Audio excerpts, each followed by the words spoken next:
Salut, salut, salut, salut, chers frères et sœurs du nord au sud, de l'est à l'ouest. Bonjour, bonjour, bonsoir. Mes chers frères et sœurs du nord au sud, de l'est à l'ouest, le monde est en train de changer devant nous. Si le monde ne change pas, si les gens ne constatent pas que le monde change, ils constatent tout de moins que l'Afrique change. S'ils ne le constatent pas, c'est qu'ils sont aérés, c'est qu'ils ont un retard sur la compréhension des choses du monde. Et en fait, la Russie vient de doter au Mali les missiles longue portée. Longue portée. Les Africains ont l'habitude d'écouter ce genre de matériel dans des pays entre deux continents, et que sais-je encore, et tout. Parce qu'en fait, missile longue portée veut dire, c'est un missile qui va plus loin, parfois à la vitesse du son, et qui va plus loin, qui traverse ses frontières, qui va à parfois des centaines de milliers de kilomètres. Mais pourquoi la Russie peut doter le Mali de missiles longue portée? C'est la question que j'ai, c'est les réponses, les éléments de réponse que j'ai à vous donner tout de suite après cette transition.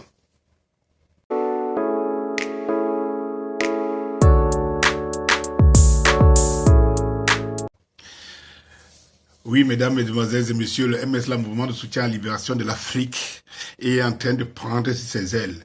Bientôt est convoquée une réunion de grande envergure au Cameroun, et j'aimerais ici interpeller les uns et les autres Camerounais qui veulent faire partie de cette aventure, et y compris tous les Maliens, les Sénégalais, les Burkinabés et tous ceux-là qui croient à la force de l'Afrique.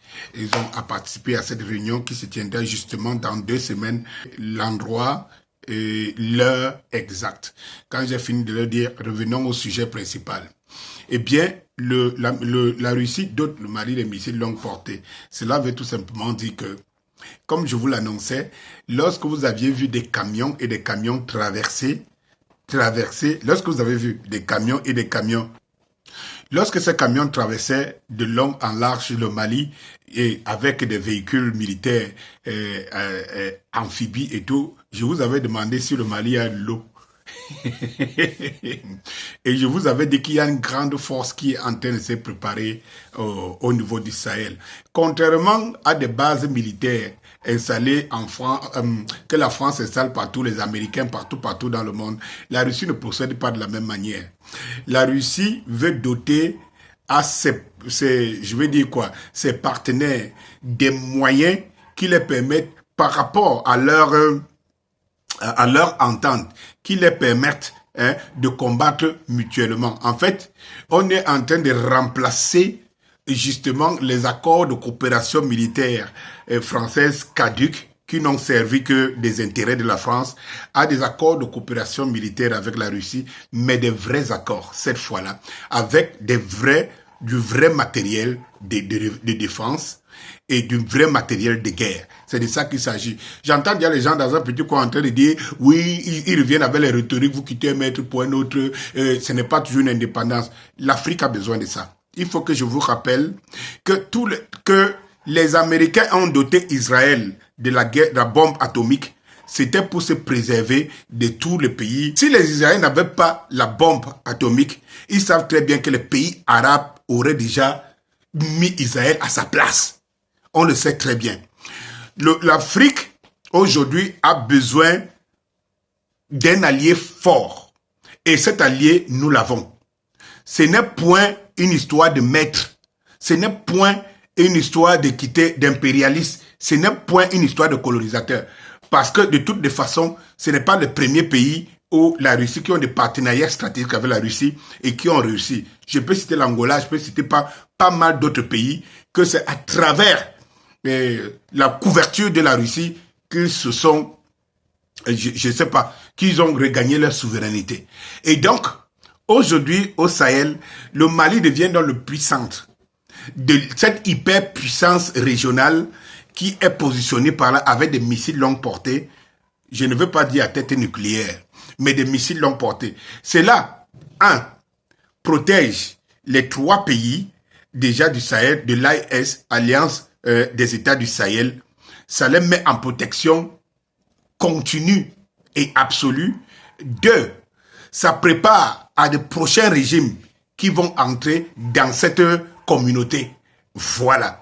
Et 3, mes chers frères et sœurs, le pays, comme le Sénégal ou la Côte d'Ivoire, ou des régimes ouattaristes, maquissalistes et tout cela, qui rêvent, qui vont s'attaquer aux États du Sahel, devraient savoir qu'une fois c'est dégagé, elles vont voir des missiles pleuvoir sur leur tête. Et c'est pour cela que je dis aux populations, à nos frères africains de Côte d'Ivoire, du Sénégal, du Bénin et tout, désolidarisez-vous de ces mécréants au service de l'impérialisme français, de l'impérialiste français. Désolidarisez-vous.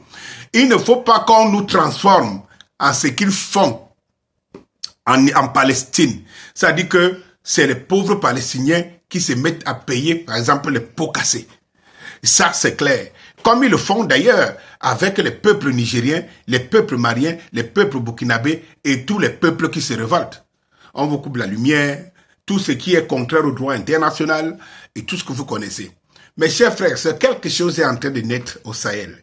Et je vous dis, nous, le peuple, nous les Africains, nous devrons montrer plus que jamais notre détermination à suivre, à accompagner ces leaders qui ont pris le pôle de nous libérer et de nous donner des Dubaï x10 meilleurs. Parce que les richesses que regorgent nos pays, les richesses que regorgent ces États, il n'y a même aucun État du Golfe qui a autant de richesses. Donc, lorsque nous allons nous libérer de ces gens avec leurs vassaux en Afrique, ne soyez pas étonnés que le nouvel Eldorado soit de ce côté-là. Chers frères et sœurs, je ne veux pas être long, je veux tout simplement vous faire comprendre que quelque chose est en train de naître en Afrique et que vous devez savoir le comprendre. Vous devez comprendre aujourd'hui que le Mali devient l'épicentre de la sécurité du panafricanisme. Pendant que le Burkina Faso, c'est le chantre du panafricanisme. Le Mali devient l'épicentre de la sécurité. C'est-à-dire qu'en fait, nous devons savoir que nous engageons dans des mouvements panafricanistes ou nos activités, nous avons une arrière-garde. Nous devons le savoir. Point de se dire, ah, comment on va s'engager là, s'il y a une difficulté, il n'y a pas de difficulté, mes chers frères et sœurs. Je préfère vous l'annoncer, nous sommes couverts, nous serons couverts, nous sommes couverts, et rien, je dis absolument rien, en termes d'idéologie, rien ne peut arriver à notre idéologie. En termes peut-être personnels et tout, ce n'est pas vous le danger, c'est Danny Scorpio, les leaders. Chers frères et sœurs, bonjour, bonsoir.